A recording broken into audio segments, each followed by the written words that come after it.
The lesson we're going to talk about today is solving quadratic equations by factoring. So, I want to talk about how to solve this equation right here. X squared is equal to x. Alright, now, up until this point, we've solved equations by isolating the x value, or isolating the absolute value. Those are the two methods we've talked about in solving equations this year.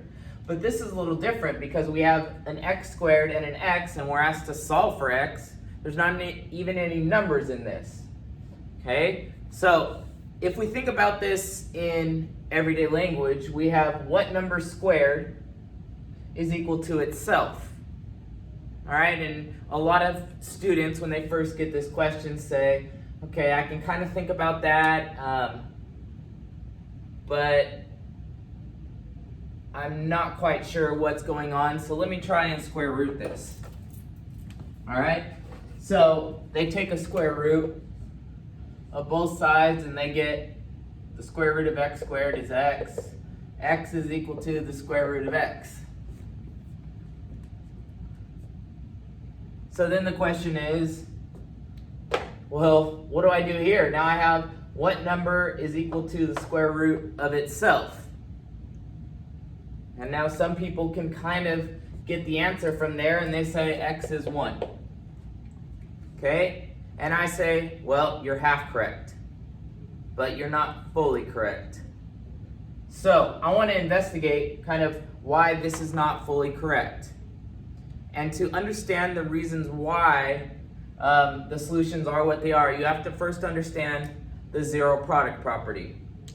So the zero product property says this. So we'll start with zero product property. And for the rest of the video, I will refer to this as the ZPP. When you see me write ZPP, I'm talking about the zero product property. Okay? It states this. If A times B is equal to 0, okay, if you have two quantities that are multiplying to 0, and A and B aren't the same number,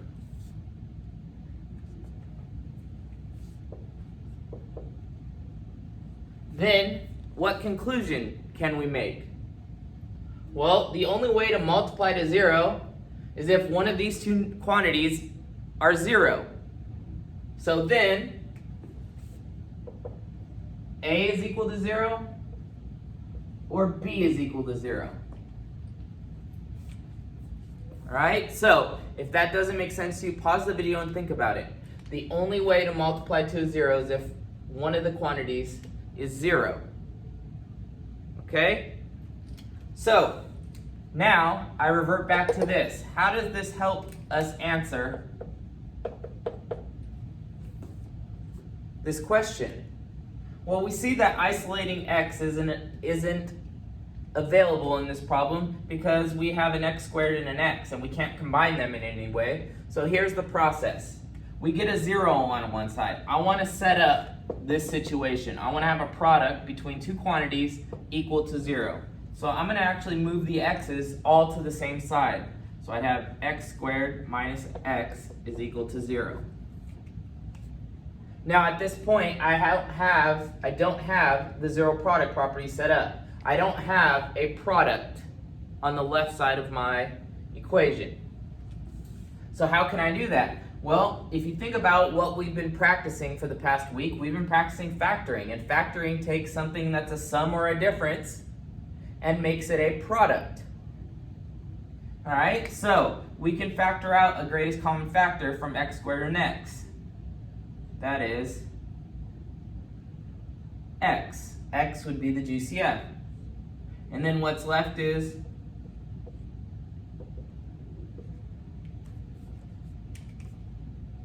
x minus 1, and that's equal to 0. Now we have a product, right? This says x, parentheses x minus 1, but when we read it x times the quantity of x minus 1. So by the zero product property,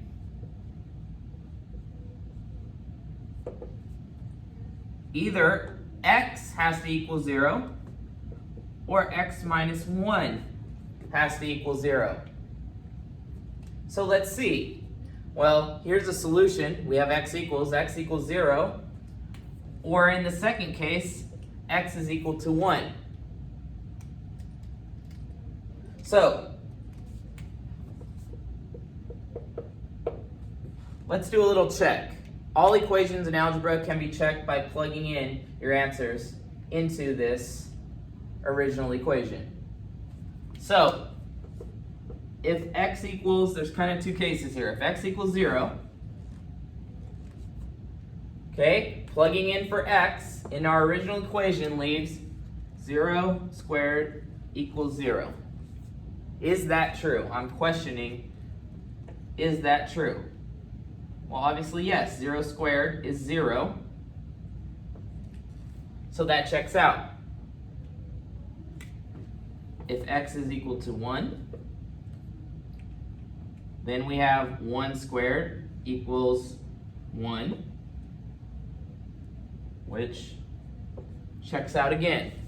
So we see that if we kind of use this approach up here, which I've seen students use year after year, and they get this answer of x equals 1, they miss that answer of x equals 0. So today we're going to be talking about how to use factoring as a method of solving quadratics. For these examples, we're asked to solve, and we're given 4 different types of quadratic equations. Okay? If we notice, this equation is in factored form. Okay? This right here is what we consider factored form of a quadratic. Okay? These are the answers. This is the way the answers should have looked when you were doing the practice problems that I assigned in the past few days. All right? So, do we have two quantities multiplying to 0? Yes. So that means that either this first quantity, so by the zero product property, x plus 3 has to equal 0, or x minus 2 has to equal 0. All right, then we just solve these two equations separately. All right, and there's our solutions. If x is negative 3, it makes this first quantity 0. Doesn't matter what the second quantity is if you plug in negative 3, because 0 times anything is 0. If we plug in x equals 2 to the second factor, this is the 0. Okay? Doesn't matter what this becomes, it is 5. Okay, we can see that. But 5 times 0 is still 0. So both of these answers satisfy this equation. All right, so next problem. Now we have 3 quantities multiplying to 0. The first quantity is 2, the second quantity is x plus 5, the third quantity is x plus 7. All right, so this is the zero product property again, and it would say, well, either this is causing the 0, this is causing the 0, or this is causing a 0. Well, obviously this 2 is not causing that 0. It's one of these two quantities, and we need to find the value for x that makes either this quantity 0 or this quantity of 0. So what do we do with that 2? Well, we can either ignore it, or algebraically what we can do is divide out a 2 on both sides. Okay? When you have 2 times x plus 5 times x plus 7 divided by 2, we can simply divide both of those and they cancel out to be a 1. They don't cancel out to be a 0. It's a common mistake. Okay, so our equation ends up x plus 5 times x plus 7 is equal to 0. All right, so applying the zero product property, the zero product property says that x plus 5 is equal to 0, or x plus 7 is equal to 0. So x can either be negative 5, or x can be negative 7. And there's our solutions. All right, so these two examples were nice because they were already factored for us. They are already set up to use the zero product property. So what if we have an equation like number 3, where it has 2x squared plus 6x is equal to 0? Well, that is not a product. That's a sum. And there's lots of different ways to add to 0. All right? So we want to make this sum a product. How do we do that? By factoring. So we're going to take the GCF of 2x squared and 6x, which is 2x, and we're left over with x plus 3, and that's equal to 0. So now we can see, now we have a product. We have the quantity 2x times x plus 3. So that means that either 2x has to equal 0 or x plus 3 has to equal 0. So in solving these separately, I get x is 0 or x is negative 3, and that's our solution. Okay? On to number 4. We have 0 is equal to x squared plus 21x minus 22. Again, we have a sum and difference equaling 0. There's lots of different ways to add and subtract and get 0. Okay? But we know by the zero product property that if we have a product, there's only one way to multiply to 0, and that's if one of the quantities you're multiplying is 0. So what I'm going to do is I'm going to factor this. Okay, this is a quadratic trinomial, so I'm going to use the factor puzzle method in splitting the middle term. So I multiply a times c. A is 1, c is negative 22, so I have negative 22 on the top of my factor puzzle. I have 21 on the bottom. So I'm finding two numbers that multiply to negative 22 and add to positive 21. So that's 22 and negative 1.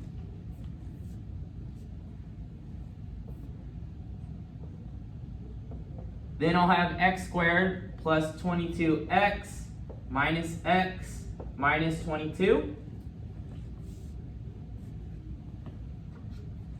That's what I call splitting the middle term. Then I'm going to group the first two terms and the last two terms. Remember, when you group the last two terms and there's a negative in that third term, to group that negative in. And then you can just add a plus sign here. So plus a negative is the same thing as subtraction, so I haven't changed the expression there. Now you factor by GCF in each group. So x is the GCF of the first group. We're left with x plus 22. Negative 1 is the GCF of the second group. And I'm left with x plus 22. Now this last part, to get my two factors, this quantity and this quantity both share a factor of x plus 22. So I'm going to factor that out, and I'm left with x minus 1.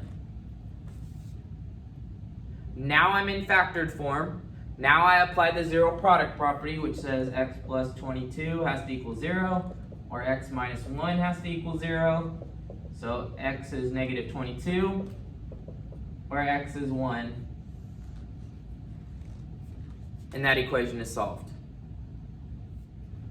All right, last two examples. So the last two examples are set up a little bit differently. Notice it's still a quadratic equation, but now you have stuff on both sides. You don't have a 0.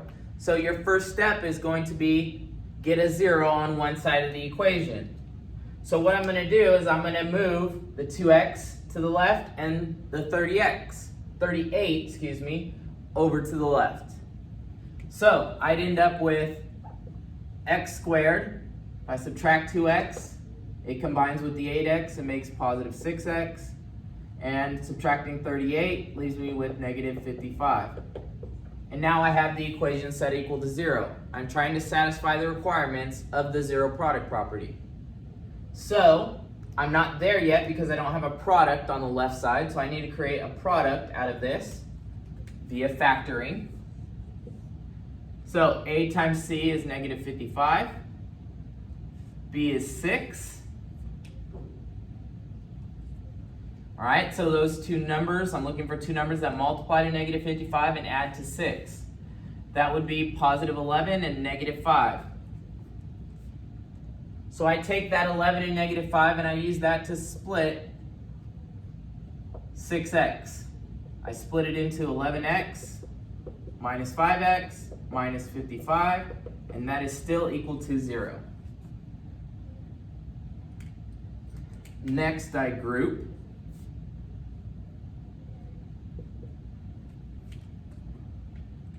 Factor by GCF in each group.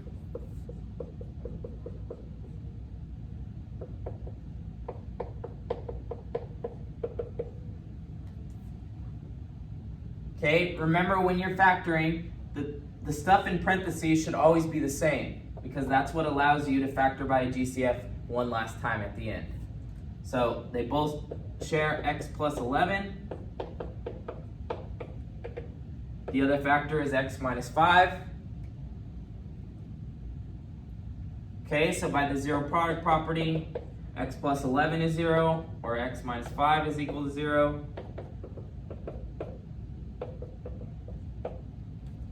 So x is negative 11, or x is 5.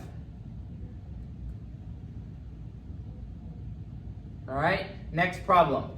We have 6x squared is equal to negative 27x minus 21. Now, we want to get a 0 just like we did in this problem. You have an option. You can move this 6x squared over to the left, and then you're going to be left with negative 6x squared. Or you can move these two terms to the left. The choice is yours. All right? For me, personally, I like to have my x squared term positive.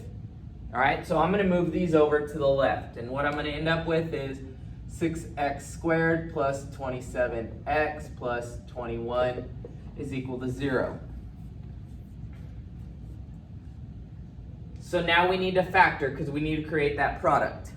Now, before you start factoring, you always have to check for a GCF. All right? And 6, 27, and 21 all share a common factor, and that factor is 3.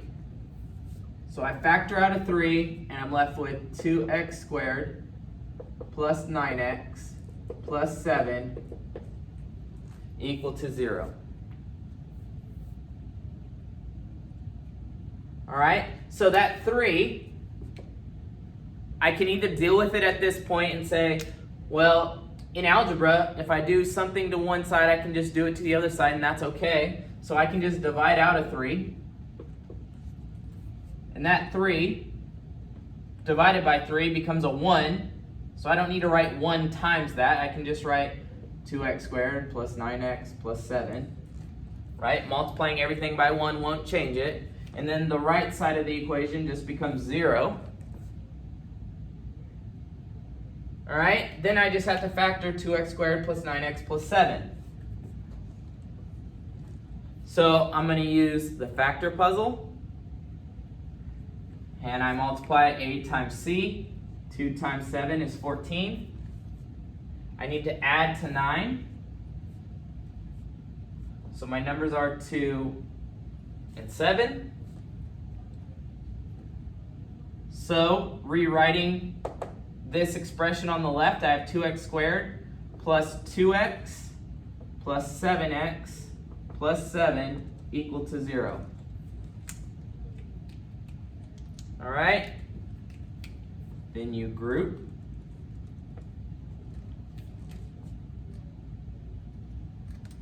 All right? You factor by GCF.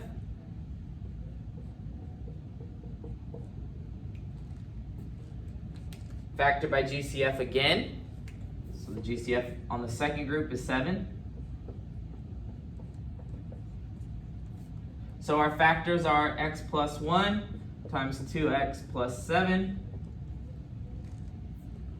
That's equal to 0. And then you're left with x's. Sorry, I'm skipping a step there. X plus 1 is equal to 0, or 2x plus 7 equals 0. So solving x plus 1 equals 0 gives us x is negative 1. And solving the second equation, we get 2x is equal to negative 7. So x is negative 7 halves.